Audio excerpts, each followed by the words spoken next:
जीवन में हर किसी व्यक्ति को मुश्किल हालातों और परेशानियों का सामना करना पड़ता है।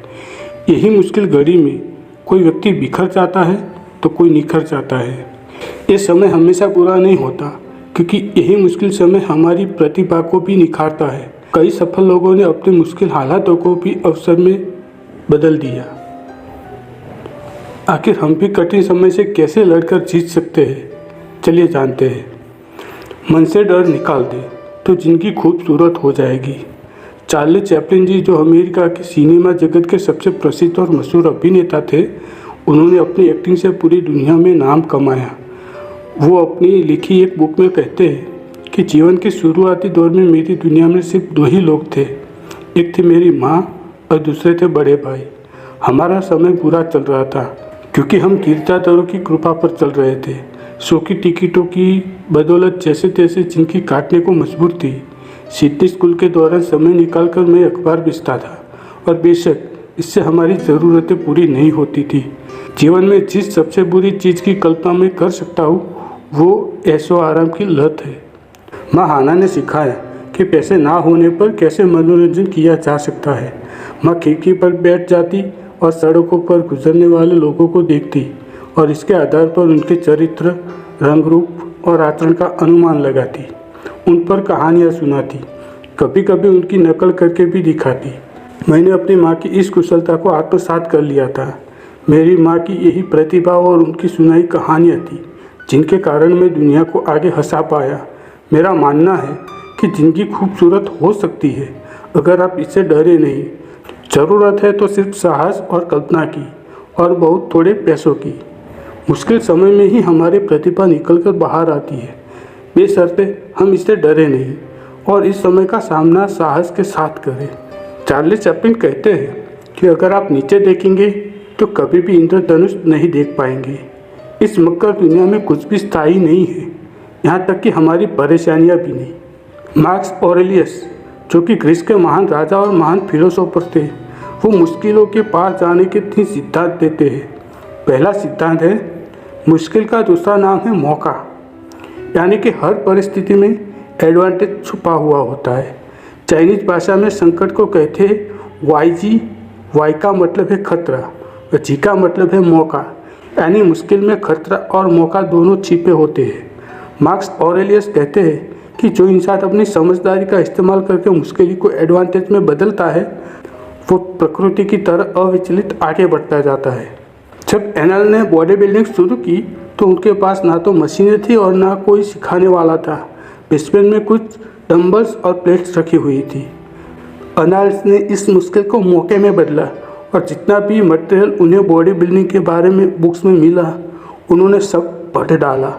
ऐसा करते करते उन्हें शरीर के बारे में काफ़ी जानकारी मिली। उन्होंने अपने दोस्त के साथ ट्रेनिंग प्रोग्राम बनाया और एनाल्ड प्रेस जैसी कुछ नई एक्सरसाइज का आविष्कार किया। दूसरा सिद्धांत है मार्कोस कहते हैं इस समय जहां आप हो वहीं से शुरुआत करो। परफेक्शन का इंतज़ार मत करो, छोटे से छोटे कदम उठा लो, छोटे से छोटे कदम लो जो आपको आगे बढ़ाते हैं। जब पहला आईफोन लॉन्च हुआ तब उसमें कॉपी एंड पेस्ट जैसे कुछ बेसिक फीचर्स नहीं थे।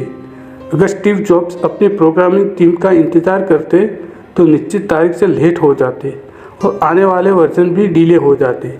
इसलिए उन्होंने रिस्क लेकर पहला आईफोन लॉन्च किया। अधिकतर लोग शिकायत करते हैं कि सिचुएशन हमारे हिसाब से नहीं है। मार्कस ऑरेलियस कह रहे हैं कैसा होगा कि चिंता मत करो, अभी जो भी छोटे से छोटा कदम दिखता है वो कर जाओ।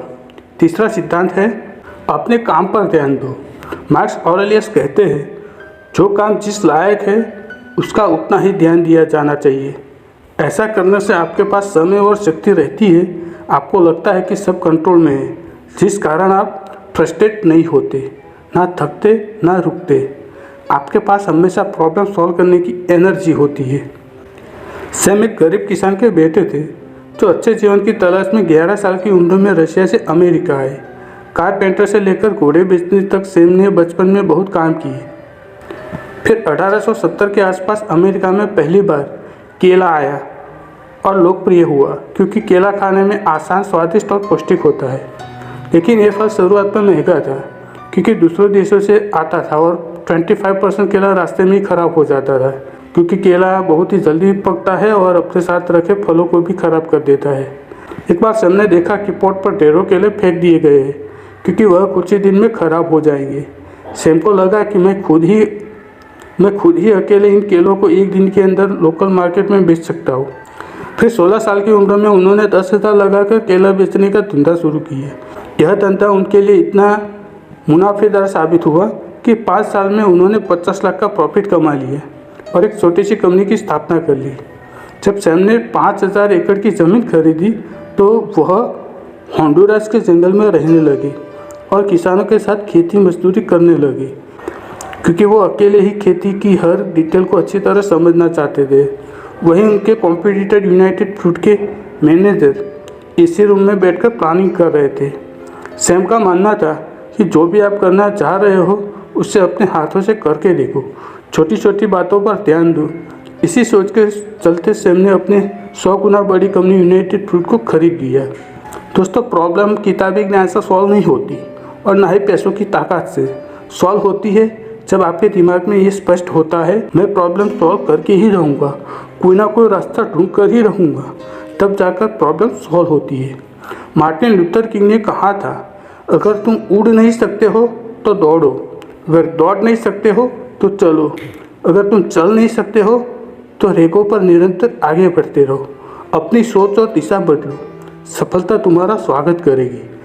रास्ते पर कंकड़ ही कंकड़ हो तो भी एक रास्ता जूता पहनकर चला जा सकता है, किंतु एक अच्छे जूते के अंदर भी कंकड़ घुस जाए तो एक अच्छी सड़क पर भी कुछ कदम चलना मुश्किल है। यानी हम बाहर की चुनौतियों से नहीं, अपनी भीतर की कमजोरियों से हारते हैं। हाँ, लक्ष्य के रास्ते में कई सारे मुश्किलें हैं, लेकिन अगर मैं इनको पार गया तो क्या होगा। जो इंसान मुश्किलों के बावजूद अपने लक्ष्य को प्राप्त करेगा, उसमें कितनी दृढ़ इच्छा शक्ति होगी, उसका अपने मन पर कितना कंट्रोल होगा, और ऐसा इंसान क्या नहीं कर सकता। जब तक आप अपनी एड़ी चोटी का जोर ना लगा दो, तब तक आपको पता नहीं चलेगा कि आप किसके काबिल हो। जब भी आपको कोई परेशानी हो या लगे कि आप कितने नाकाबिल हो, तो ज़रा खुद से पूछिए, अगर मैं इस डर को हमेशा के लिए पार कर गया तो क्या होगा। अगर मैं सच में अपने काम के लिए हमेशा कंसिस्टेंट रहना सीख गया तो क्या होगा। अगर मैं हर दिन 100% देने लगा तो क्या होगा। अगर मैं दूसरों की बात पर यकीन करना बंद कर दूं तो क्या होगा। अगर मैं सच में खुद को अपने लक्ष्य के लिए समर्पित कर दूं तो क्या होगा। ये सभी सवाल आपको अपने सेल्फ डाउट को पार करके अपने लक्ष्य की तरफ देखने की ताकत देते हैं। आपको याद दिलाते हैं कि आप चाहो तो क्या नहीं कर सकते। बस दोस्तों, आज के लिए इतना ही। धन्यवाद।